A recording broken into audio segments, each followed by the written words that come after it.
Shwmae na, chroeso'r ysgol ddigidol. Nawr, os ych chi'n defnyddio Google Classroom, mae'n siŵr bod hefyd gasgliad o daflenni gwaith gyda chi i chi wedi defnyddio ar bapur dros y blynydde. Gwylwch y fideo yma mwyn dysgu'r ffordd symla o gael yr hen daflenni gwaith yna i fewn i Google Classroom i'w defnyddio yn ddigidol.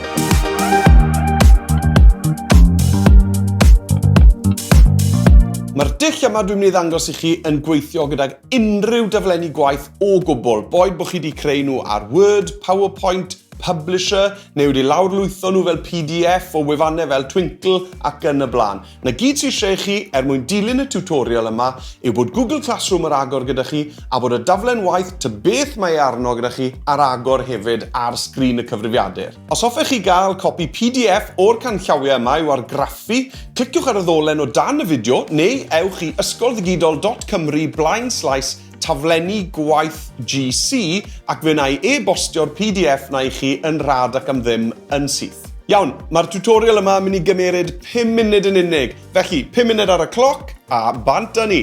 Dyma fi yn Google Classroom a'r peth cyntaf fi'n mynd i wneud yw symud draw i'r tab Classwork a clicio yn syth ar y botwm Create a dewis Assignment. Ar y dudalen yma sy'n ymddangos, dwi yn mynd i glicio ar yr arwydd plus sydd fan hyn a dwi'n mynd i ddewis ychwanegu slides. Dyma'r daflen waith dwi eisiau defnyddio. Nawr, newch yn siŵr bod chi'n gallu gweld y daflen gyfan o'r top i'r gwaelod. Nawr, fel welwch chi, mae'r daflen waith yma mewn maint A4 arferol. Felly, nôl â fi i Google Slides, a mi eisiau fi newid maint y papur yma.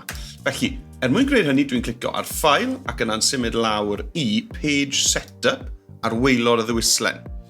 Yn y ddewislen newydd yma sy'n ymddangos, dewiswch Custom a maint darn o bapur A4 yw 21 cm wrth 29.7 cm.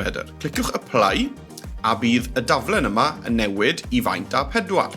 Nôl yn ni te i'r daflen waith, a beth sy'n eisiau chi wneud nawr yw tynnu screenshot. Os ych chi ar beiriant Windows, gwasgwch y bwtwm sy'n gweud Print Screen. Os ych chi'n defnyddio Mac, gwasgwch Command-Shift-3 i dynnu'r screenlun. Mae'r screenlun ymddangos ar waelod y sgrin fyna ar Mac, a dyna gyd sy'n rhaid fi wneud yw llusgo fe lan i'r dudalen.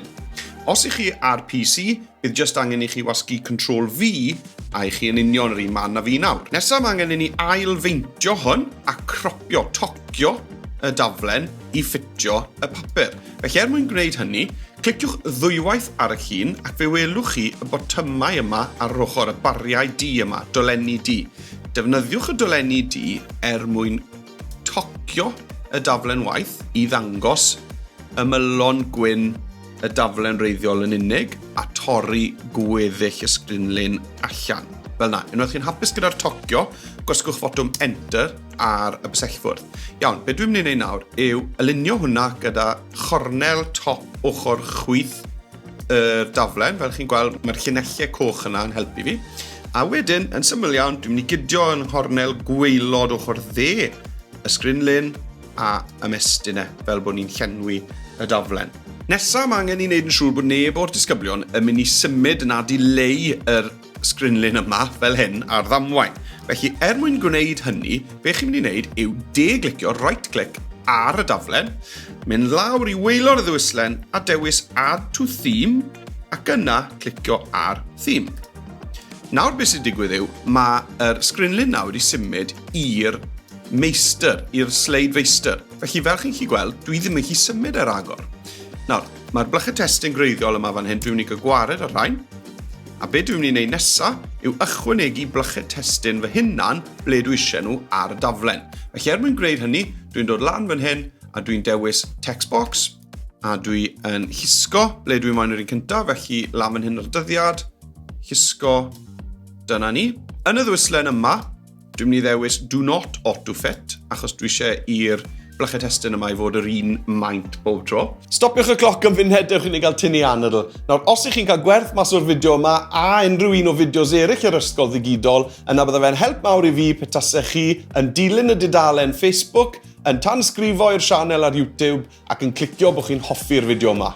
Iawn, mae eisiau fi roi ymyl i hwn fel bod y disgyblion yn gallu gweld bod rhywbeth i'w lenwi na. Felly, mwyn ychwanegu ymyl i'r blwch testyn, cliciwch ar Border Colour, dewiswch liw addas. Wrth glicio i ffwrdd nawr, chi'n gallu gweld bod fi'n gallu gweld bod blwch i'w lenwi fyna bydd y disgyblion chi clicio ar y blwch a teipio y dyddiad, dim rhywbeth fel yna. Iawn, beth dwi'n mynd nawr yw, dwi'n mynd i glicio ar y blwch gyntaf yna, clicio Ctrl-C, Ctrl-V, a dyma gopi ohono fe, lawr â fe, i ble dwi eisiau'r cwestiynau cyntaf i gael ei hateb. Rhywun beth to, copy, paste. Dwi'n mynd i wneud yna nawr ar gyfer pob ardal ble sydd angen i'r disgyblion i lenwi gwybodaeth ac atebion. Fan hyn, dwi'n mynd i ail-feintio'r blwch testyn i ddangos bod mwy o le i ysgrifennu.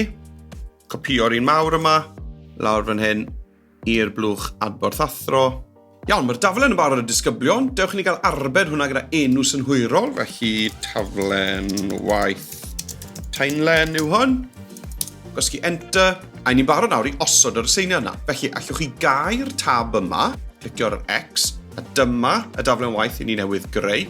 Nawr te, pwysig iawn, cofiwch, glicio, make a copy for each student. Mae hwnna'n holl bwysig fan hyn. Yna, rhowch deitl i'r seiniad.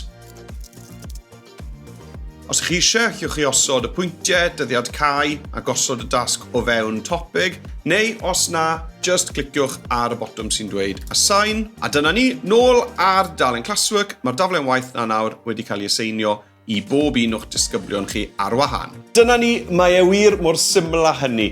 Cofiwch glicio ar y ddolen o dan y fideo neu'r un sydd yn ymddangos ar waelod y sgrin nawr os hoffech chi fi i e-bostio chi gyda'r PDF na'n rhad ac am ddim gyda'r camau chi wedi gweld yn y fideo yma heddi. Diolch yn fawr i chi am eich amser, dwi wir yn gwerthfawrogi bod chi'n gwylio a welai chi yn y fideo nesaf.